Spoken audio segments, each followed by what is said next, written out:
Okay. Hi అందరికి. ఫైనల్‌గా రానైతే అయిపోయింది. ఈరోజు మెయిన్ ఈవెంట్‌లో మన జేకబ్ ఫాటు, రోమన్ రెన్స్ మధ్యలో కాంట్రాక్ట్ సైనింగ్ అయితే జరిగింది క్లాష్ ఇన్ ఇటలీ కోసం. అండ్ పాల్ హేమన్, ఒబాఫెమి మధ్యలో ఒక సెగ్మెంట్ జరిగింది. కాంట్రాక్ట్‌ని కూడా సైన్ చేసిండు.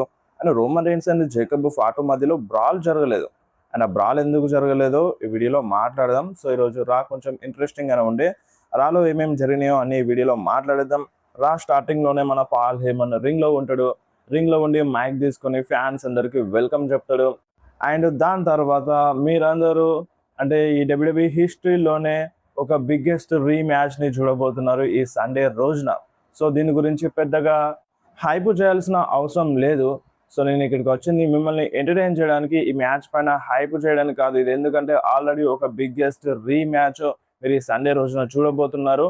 ఈ మాటలు చెప్తూ ఉంటే అక్కడ ఉన్న ఫ్యాన్స్ అందరూ ఓబా ఓబా అని చాన్ చేస్తారు. అండ్ అప్పుడు పాల్ హేమన్ ఏమంటాడంటే, చూడండి నా చేతిలో మైక్ ఉన్నప్పుడు మీరు కొంచెం నోరు మూసుకుంటే మంచిగా ఉంటుంది అన్నట్టుగా పాల్ హేమన్ ఫ్యాన్స్ అందరికీ చెప్తాడు. అండ్ దాని తర్వాత ఈ క్లాష్ ఇన్ ఇటలీలో ఒబాఫెమి రింగ్లోకి వచ్చిన తర్వాత బ్రాక్ లెస్నర్ ఒబాఫెమిని కుమ్మేస్తాడు, ఓడిస్తాడు అన్నట్టుగా పాల్ హేమన్ చెప్తాడు. అండ్ దాని తర్వాత మన బ్రాక్ లెస్నర్ది ఒక వీడియో ప్యాకేజ్ చూపించినారు. సో ఈ వీడియో ప్యాకేజ్లో బ్రాక్ లెస్నర్ ఏమంటాడంటే, చూడు ఓబా, నువ్వు నన్ను ఓడించినావు రస్సెల్ మేనియాలో. అండ్ దాని తర్వాత నీకు కంగ్రాచులేషన్స్ చెప్పలేకపోయినాను, ఎందుకంటే నువ్వు నన్ను చితక బాధినావు. నేను అక్కడనే నా షూస్ వదిలేసి వెళ్ళినాను, కానీ నిజానికి అదంతా బాగా లేదు. సో నువ్వు నన్ను కొట్టినావు, నన్ను ఓడించినావు, నేను తీసుకున్నాను, అంటే నేను తట్టుకున్నాను. అండ్ నేను ఇప్పుడు నిన్ను కుమ్మబోతున్నాను, నువ్వు తట్టుకోగలవా ఆ దెబ్బల్ని అన్నట్టుగా బ్రాక్ లెస్నర్ అంటాడు. సో చూడు ఓబా ఫెమి, ఈ క్లాష్ ఇన్ ఇటలీలో నేను నిన్ను కుమ్మేస్తాను, నీ పైన ఆధిపత్యం చెలాయిస్తాను అన్నట్టుగా బ్రాక్ లెస్నర్ ఒక స్టేట్మెంట్ అయితే ఇస్తాడు ఓబా ఫెమికి. అండ్ దాని తర్వాత వీడియో ప్యాకేజ్ ఎండ్ అవుతుంది. మన పాల్ హేమన్ చూపిస్తారు రింగ్ లో. సో పాల్ హేమన్ ఏమంటాడంటే, చూడండి ఇక చరిత్ర మీ ముందు ఉంది, మీ కళ్ళ ముందు ఉంది, మీరే చూస్తారు. అండ్ ఇప్పుడు ఆ ఒబా ఫేమి బీస్ట్ ని నిద్ర లేపిండు. సో ఒక బీస్ట్ ని నిద్ర లేపిండు. ఈ క్లాష్ ఇన్ ఇటలీలో ఏదైనా జరగవచ్చు అన్నట్టుగా ఈ టైప్ లో పాల్ హేమన్ మాట్లాడుతూ ఉంటాడు. ఇక అంతలోనే ఓబా ఫేమి వస్తాడు. సో ఓబా ఫేమి దగ్గర ఒక కాంట్రాక్ట్ లెటర్ ఉంటుంది. అండ్ ఆ కాంట్రాక్ట్ లెటర్ని తీసుకొని వస్తాడు. ఓబా ఫేమి పాల్ హేమన్ని కార్నర్ చేసి మాట్లాడతాడు. ఓబా ఏమంటాడంటే, నేను బీస్ట్ని లేపినానా, నిద్ర లేపినానా? సో మరి బీస్ట్ ఏం చేసిండు అంటే నా పైన ఎఫ్ఐల వర్షం కురిపించిండు, 4 ఎఫ్ఐలు కొట్టిండు బ్రాక్ లెస్నర్ నా పైన. అండ్ భయపడకు పాల్ హేమన్, నీ పైన నేనేం అటాక్ చేయను అంటే పాల్ హేమన్ ని కార్నర్ లోకి తీసుకెళ్లి ఇట్లా మాట్లాడుతూ ఉంటాడు అన్నమాట ఒబాఫెమి. భయపడిపోతాడు పాల్ హేమన్. అండ్ అప్పుడు ఒబాఫెమి ఏమంటాడంటే, భయపడకు, నేను నీ పైన అటాక్ చేయను. అంటే ఇప్పుడు నువ్వు చెప్పాలి కదా. సో ఇప్పుడు ఇప్పుడు క్లాష్ ఇన్ ఇటలీలో అదంతా ఎండ్ అయిపోయిన తర్వాత నువ్వు అందరికీ చెప్పాలి ఏం జరిగింది మా మధ్య, అసలు ఏంది కథ ఏంది అన్నది అందరికీ చెప్పాలి. సో దానికోసం నువ్వు బతికే ఉండాలి అన్నట్టుగా ఒబాఫెమి మాట్లాడతాడు. సో నాకేం పర్సనల్ కాదు ఇది, కానీ బ్రాక్ లెస్నర్ నా పైన ఎఫ్ఐలు కొట్టిండు, 4 ఎఫ్ఐలు కొట్టిండు. సో అది ఇప్పుడు మా మధ్య పర్సనల్ అయిపోయింది అన్నట్టుగా ఒబాఫెమి చెప్తాడు. అండ్ ఆ కాంట్రాక్ట్ పైన కూడా ఒబాఫెమి సైన్ చేస్తాడు. సైన్ చేసిన తర్వాత, అండ్ నేను బ్రాక్ లెస్నర్ని రిటైర్ చేసినాను, అండ్ నేను మళ్ళొకసారి రిటైర్ చేయబోతున్నాను అన్నట్టుగా ఒబాఫెమి చెప్తాడు. అండ్ ఫస్ట్ టైం నేను బ్రాక్ లెస్నర్తో ఫైట్ చేసింది గెలవడానికి, బ్రాక్ లెస్నర్ని ఓడించడానికి. కానీ ఇప్పుడు ఫైట్ చేసేది నేను బ్రాక్ లెస్నర్తో, బ్రాక్ లెస్నర్ని చంపడానికి అని ఈ టైప్లో ఒబాఫెమి చెప్తాడు. అండ్ ఇక్కడనే వీళ్ళ మధ్య సెగ్మెంట్ అనేది అయిపోతుంది. And next Jevon Evans versus Penta మధ్యలో ఒక ఇంటర్ కాంటినెంటల్ ఛాంపియన్షిప్ మ్యాచ్ జరిగింది. సో మ్యాచ్ అయితే కిరాక్ ఉంది. అండ్ ఈ మ్యాచ్లో ఒక టైప్లో జవాన్ ఎవన్స్ గెలిస్తే మంచిగా అనిపించింది. బట్ ఈ మ్యాచ్లో పెంటానే విన్ అయిండు. మ్యాచ్ అయిపోయిన తర్వాత పెంటా రెస్పెక్ట్ ఇస్తాడు జవాన్ ఎవన్స్కి. బట్ జవాన్ ఎవన్స్ పట్టించుకోకుండా అక్కడ నుండి వెళ్ళిపోతాడు. బట్ బ్యాక్ స్టేజ్లో మళ్ళీ వచ్చి జవాన్ ఎవన్స్ పెంటా అంటే కలుస్తారన్నమాట. సో నేనే తప్పు చేసినాను, ఫ్రస్ట్రేట్ అయినాను, ఓడిపోయినానే సారీ చెప్తాడు. మన పెంటాకి చేయగలుగుతారు అనమాట. సో ఆ ఇష్యూ అనేది సార్ట్అవుట్ అయిపోతుంది. And next Logan Paul injury అయిపోయిండు. మొన్న సాటర్డే నైట్స్ మెయిన్ ఈవెంట్ జరిగింది కదా, సో అక్కడ ఇంజురీ అయిపోయిండు. సో ఒక కొన్ని నెలలు లోగన్ పాల్ రాడంట, అవుట్ ఆఫ్ యాక్షన్ వెళ్తాడంట. అండ్ నెక్స్ట్ మనకి మన జో హెన్రీ రింగ్ లో ఉంటాడు అన్నమాట. జో హెన్రీ రింగ్ లో ఉండి పాట పాడతాడు లోగన్ పాల్ గురించి, లోగన్ పాల్ ని ఫైర్ చేయాలి అన్నట్టుగా ఈ టైప్లో పాట పాడుతూ ఉంటాడు. అండ్ అప్పుడే ఆస్టిన్ థియరీ తీసుకొని వచ్చి జో హెన్రీ పైన అటాక్ చేసేస్తాడు. సో జో హెన్రీ పైన అటాక్ చేసేస్తాడు. అండ్ దాని తర్వాత అఫీషియల్స్ వస్తారు. అఫీషియల్స్ వచ్చి ఆస్టిన్ థియరీని బ్యాక్ స్టేజ్ తీసుకెళ్తారు అనమాట. ఆ గొడవని ఆపేస్తారు. అండ్ నెక్స్ట్ మనకి బ్యాక్ స్టేజ్లో మళ్ళీ సెత్ రాలిన్స్ అండ్ ఏంజెలో కనిపిస్తారు అనమాట. ఇందులో డాకిన్స్ వాళ్ళిద్దరూ కనిపిస్తారు. సో నేను చెప్పినాను, ముందే చెప్పినాను. సో ఆ విజన్ ఎదుర్కోవాలంటే మనం కలిసి ఉండాలన్నట్టుగా ఈ టైప్లో ఏంజెల్తో మన సెత్ రాలిన్స్ మాట్లాడుతూ ఉంటారు. అండ్ అంతలోనే మాంటెస్ ఫోర్డ్ వస్తాడు. సో మాంటెస్ ఫోర్డ్ వచ్చి సెత్ రాలిన్స్కి ఆపోజిట్గా ఉంటాడు అనమాట. సో వీళ్ళిద్దరి మధ్యలో ఏం ప్రాబ్లమ్స్ లేవు సెత్కి అండ్ ఏంజెలో డాకిన్స్కి. బట్ మాంటెస్ ఫోర్డ్కి నచ్చట్లేదు సెత్ రాలిన్స్ రావడం. అండ్ అదే చెప్పాలన్నమాట, నువ్వెందుకు వస్తున్నావు, నువ్వు రానవసరం లేదు. అండ్ ఇప్పుడు అంటే సెత్ రాలిన్స్ చెప్తాడు, మీరు నన్ను వద్దు అంటున్నారు, నేను ఎవరో తెలుసా, నేను రెసల్ మేనియా మెయిన్ ఈవెంట్ని చేసిన సూపర్ స్టార్ని, వరల్డ్ ఛాంపియన్షిప్ని విన్ అయిన సూపర్ స్టార్ని, అలా అంటే నన్ను వద్దంటున్నారు మీరు, ఇలాంటి సూపర్ స్టార్ని మీరు వద్దనుకుంటున్నారు అన్నట్టుగా సెత్ రాలిన్స్ అంటే. ఆయన ఇప్పుడు మాంటెస్ ఫోర్డ్ ఏమంటాడంటే, చూడు ఇవన్నీ కాదు, నేను ఎప్పుడు నా బ్రదర్కి మోసం చేయలేదు, వెన్నుపోటు పొడవలేదు. అండ్ నీ బ్రదర్ ఎక్కడ అన్నట్టుగా సెత్ రాలిన్స్ని అడుగుతాడు మాంటెస్ ఫోర్డ్. అంటే సెత్ రాలిన్స్ బెట్రై చేసిండు కదా రోమన్కి. సో దాని గురించి మాంటెస్ ఫోర్డ్ మాట్లాడతాడు. సో దాంతో ఇక సెత్ రాలిన్స్కి కోపం వస్తుంది. మ్యాచ్ కూడా సెట్ అవుతుంది అనమాట. సెత్ వర్సెస్ మాంటెస్ ఫోర్డ్ మధ్యలో అండ్ మ్యాచ్ కూడా జరుగుతుంది. And next Raquel Rodriguez and Roxanne Perez versus Bayley Lyra Valkyria మధ్య ఒక ట్యాగ్ టీమ్ మ్యాచ్ జరిగింది. సో ఈ మ్యాచ్ గురించి తెలిసిందే కదా, ఈ జడ్జిమెంటే ఫైట్ చేస్తే చాలు లివ్ మోర్గన్ అండ్ అటు డామినిక్ మిస్టీరియో అందరూ ఇన్వాల్వ్ అవుతారు ఈ మ్యాచ్లో. సో అదే జరిగింది. అండ్ ఈ మ్యాచ్ కొంచెం ఇంట్రెస్టింగ్గా ఉండే. అండ్ ఎండింగ్లో ఏమవుతుందంటే లివ్ మోర్గన్ డిస్ట్రాక్ట్ చేస్తుంది, రెఫరీ చూస్తాడు. సో రెఫరీ చూసి లివ్ మోర్గన్ని బ్యాక్ స్టేజ్కి పంపించేస్తాడు, బ్యాన్ చేసేస్తాడు రింగ్ సైడ్ నుండి. అండ్ సేమ్ మళ్ళీ మన డామినిక్ మిస్టీరియో కూడా రింగ్ ఎక్కి అంటే ఆ ఛాంపియన్షిప్ని రింగ్ మధ్యలో పడేసి రెఫరీకి డిస్ట్రాక్ట్ చేస్తాడు. ఆ ఛాంపియన్షిప్ని బెయిలీ అండ్ రోగ్జన్ పెరెజ్ ఇద్దరు లాగేసుకుంటారు.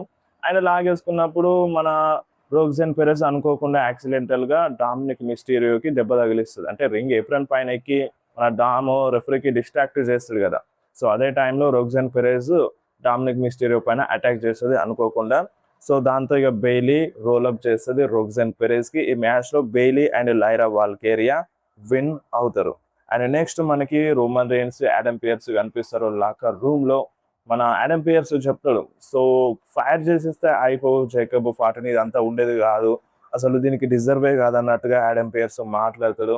అండ్ అప్పుడు రోమన్ రేన్స్ ఏమంటాడంటే, అట్లా కాదు, అసలు నేను అనుకోలేదు జేకబ్ ఫాటోకి ట్రైబల్ కాంబాట్ గురించి తెలుసు అని, నేను అసలు అనుకోలేదు ఇదంతా తెలుసు అని. బట్ ఇప్పుడు జేకబ్ ఫాటో ట్రైబల్ కాంబాట్ అని చెప్పిండు, దానికి నేను యాక్సెప్ట్ చేసినాను. సో చూడు, నేను మాట మీద నిలబడుతున్నాను, ఒక్కసారి ట్రైబల్ కాంబాట్ అని చెప్పినామంటే అది జరిగి తీరాల్సిందే అన్నట్టుగా మన రోమన్ రేన్స్ చెప్తాడన్నమాట. అండ్ ఇప్పుడు ఈ కాంట్రాక్ట్లో జేకబ్ ఫాటో కనుక ఓడిపోతే నాకు సర్వ్ చేయాలి, సో నేను చెప్పిన పని చేయాలి, నాతో ఉండాలి, ఒకవేళ అదన్నీ చేయాలంటే ఇక్కడ నుండి వెళ్ళిపోవాలి, ఇక్కడ నుండి ఫైర్ చేసేయాలి అన్నట్టుగా మన రోమన్ మాట్లాడతాడు. అండ్ ఒకవేళ జేకబ్ ఫాటోయే నన్ను ఓడిస్తే ఇక ఏదైనా జరగచ్చు అన్నట్టుగా రోమన్ రేన్స్ మాట్లాడతాడు అనమాట. అండ్ ఆ కాంట్రాక్ట్లో డీటెయిల్గా చెప్తారు దాని గురించి.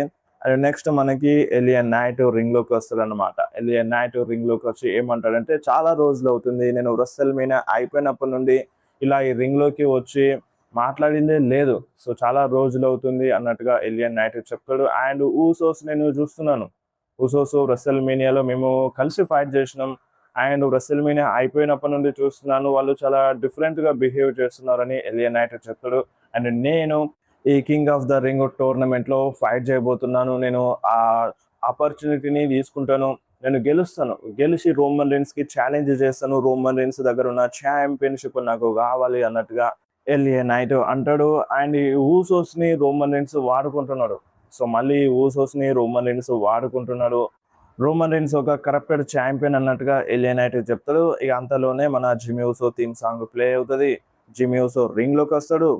జిమ్మీ వచ్చి ఏమంటాడంటే, చూడు ఎలియన్ నైట్, మనం రెసల్మేనియాలో కలిసి ఫైట్ చేసినాం, మనం ఇద్దరం అండ్ నేను నా బ్రదరు అండ్ నువ్వు ముగ్గురం కలిసి ఫైట్ చేసినాము, నువ్వంటే నాకు రెస్పెక్ట్ ఉంది, నువ్వు ఇప్పుడు ఒక బ్లడ్ లైన్ బాధితుడిగా మాట్లాడుతున్నావు, సో ఒకప్పుడు బ్లడ్ లైన్ నీ పైన అటాక్ చేసింది, సో దాని గురించి ఇప్పుడు నువ్వు మాట్లాడుతున్నావు, కానీ ఇప్పుడు బ్లడ్ లైన్ అలా లేదు అన్నట్టుగా జిమ్మీ ఊసో చెప్తాడు.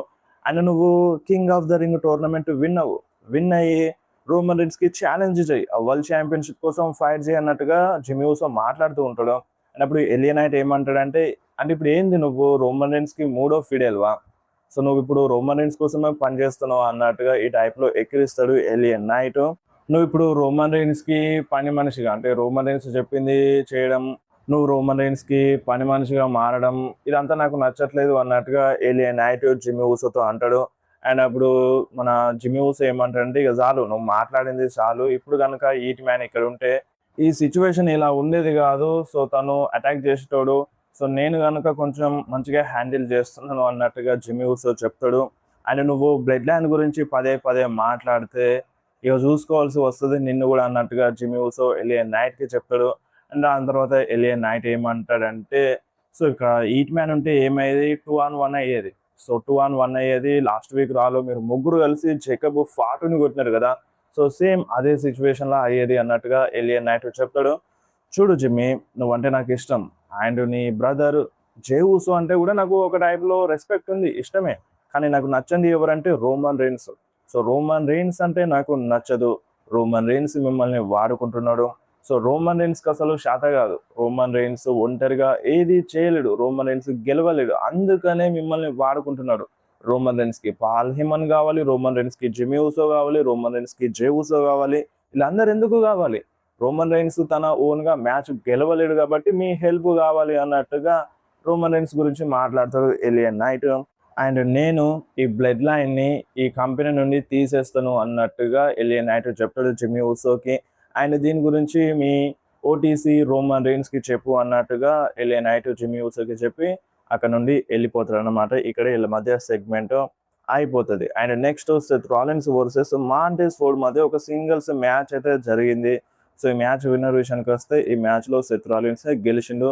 గెలిచిన తర్వాత అప్పుడు వెంటనేగా మనకి స్క్రీన్ సైడ్ నుండి మన ఆస్టిన్ థియరీ ఏంజెలో డాకిన్స్ ని కొట్టుకుంటూ తీసుకొస్తాడు, చైర్ తో అటాక్ చేస్తూ అటు స్క్రీన్ సైడ్ తీసుకొస్తాడు అనమాట. మాంటెస్ ఫోర్డ్ చూస్తూ ఉంటాడు అండ్ అఫీషియల్స్ వచ్చి ఆపేస్తారు ఆస్టిన్ థియరీని.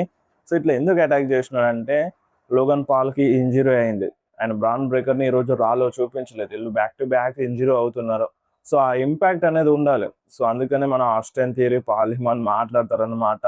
సో మాట్లాడుకొని ఆస్టిన్ థియరీ ఈ రోజు రాలో అటు ఏంజెలో డాకిన్స్ పైన అటు జో హెన్రీ పైన భయంకరంగా అటాక్ చేస్తాడు. సో అది రీజన్, అలా అటాక్ చేయడానికి కారణం లోగన్ పాల్ కి ఇంజరీ అయింది, ఆ ఇంపాక్ట్ అనేది ఉండాలి కాబట్టి అట్లా అటాక్ చేపించినారు. అండ్ ఇప్పుడు మనకి మాంటెస్ ఫోర్డ్ సెత్ రాలిన్స్ మధ్యలో చిన్న ప్రాబ్లం అనేది ఉండే, బట్ ఇప్పుడు అది కొంచెం సాల్వ్ అయిపోయింది అన్నట్టుగా చూపించినారు. బ్యాక్ స్టేజ్ లో యాక్సెప్ట్ చేస్తాడు మన సెత్ రాలిన్స్ ని మాంటెస్ ఫోర్డ్. అండ్ దాని తర్వాత మనకి రే మిస్టీరియో వర్సెస్ రూసెవ్ మధ్యలో ఒక సింగిల్స్ మ్యాచ్ అయితే జరిగింది. సో ఈ మ్యాచ్ కూడా ఇంట్రెస్టింగ్ గానే ఉండే. సో ఈ మ్యాచ్ విన్నర్ విషయానికి వస్తే ఈ మ్యాచ్ లో మన రే మిస్టీరియోనే విన్ అయిండు.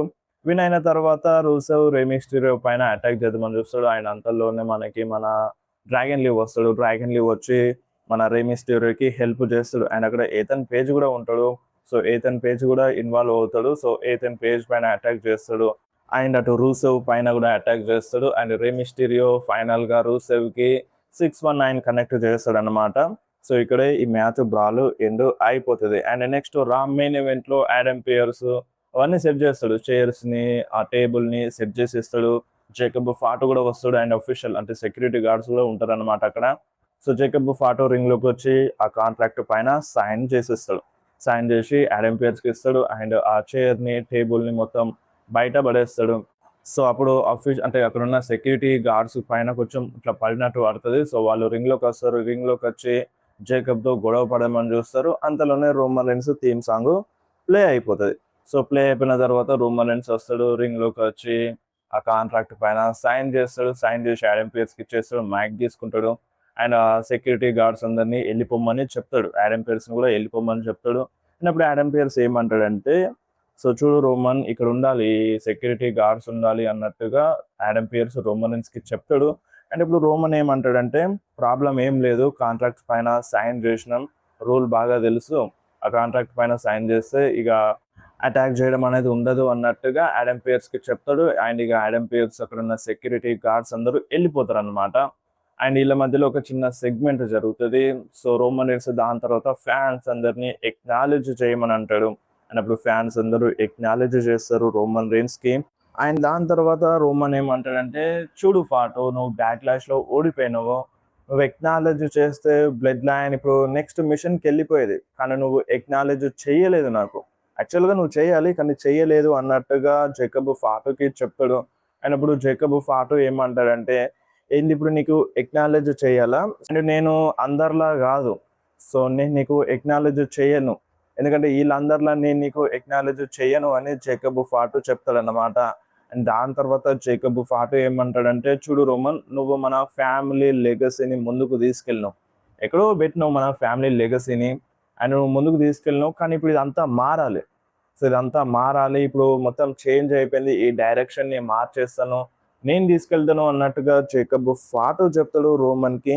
బ్యాక్లాష్లో నువ్వు రూల్ని తప్పినవు, కానీ ఈ క్లాష్ ఇన్ ఇటలీలో ఈ ట్రైబల్ కాంబాట్ మ్యాచ్లో అట్లా ఉండదు, చితక బాధేస్తున్నావు అన్నట్టుగా జేకబ్ ఫాటో చెప్తాడు. అండ్ రోమన్ రీన్స్ ఏమంటాడంటే, చూడు జేకబ్, నువ్వు కనుక ఈ క్లాష్ ఇన్ ఇటలీలో గెలిస్తే నువ్వు ఒక new head of the table అయిపోతావు, నేను నిన్ను ఫాలో అవుతాను, అండ్ ఒకవేళ నువ్వు ఓడిపోతే తెలిసిందే కదా అన్నట్టుగా రోమన్ రీన్స్ అంటాడు. నాకు ఎక్నాలెడ్జ్ చేయాలి, నన్ను ఫాలో అవ్వాలి, నాకు సేవ చేయాలి అన్నట్టుగా రోమన్ రీన్స్ జేకబ్ ఫాటోకి చెప్తాడు. ఫాటో ఏమంటాడంటే, చూడు ఈ క్లాష్ ఇన్ ఇటలీలో నేను నిన్ను ఓడిస్తాను, నీకు తెలియదు అసలు ఎక్నాలెడ్జ్ చేయడం, నాకు ఎలా చేయడమో నీకు తెలియదు, సో అప్పుడు నేను నీకు తెలియజేస్తాను నాకు ఎలా ఎక్నాలెడ్జ్ చేయాలో అన్నట్టుగా జేకబ్ ఫాటో చెప్తాడు. అండ్ జేకబ్ ఫాటో చేయిస్తాడు రోమన్ రీన్స్కి. అండ్ రోమన్ రీన్స్ కూడా జేకబ్ ఫాటోతో చేయగలిపి ఇద్దరి హెడ్స్ టచ్ చేసుకుంటారు. సో ఇక్కడే రాషో ఎండ్ అయిపోయింది. సో ట్రైబల్ కాంబాట్ రూల్ ప్రకారం వీళ్ళ మధ్యలో కాంట్రాక్ట్ సైన్ జరిగితే వీళ్ళు బ్రాల్ చేసుకోకూడదు, అంటే అటాక్ చేసుకోకూడదు. సో క్లియర్గా రోమన్ రీన్స్ చెప్తాడు కదా, సో అందుకనే ఈరోజు బ్రాల్ అనేది జరగలేదు. ఒకవేళ కాంట్రాక్ట్ సైన్కి ముందు మేబీ ఏమైనా జరిగినా జరగచ్చు, అట్లా చూపించవచ్చు, బట్ అలా జరగలేదు. సో అది రూల్ అన్నమాట. సో ఎట్లా అనిపించిందో కింద కామెంట్లో మెన్షన్ చేయండి.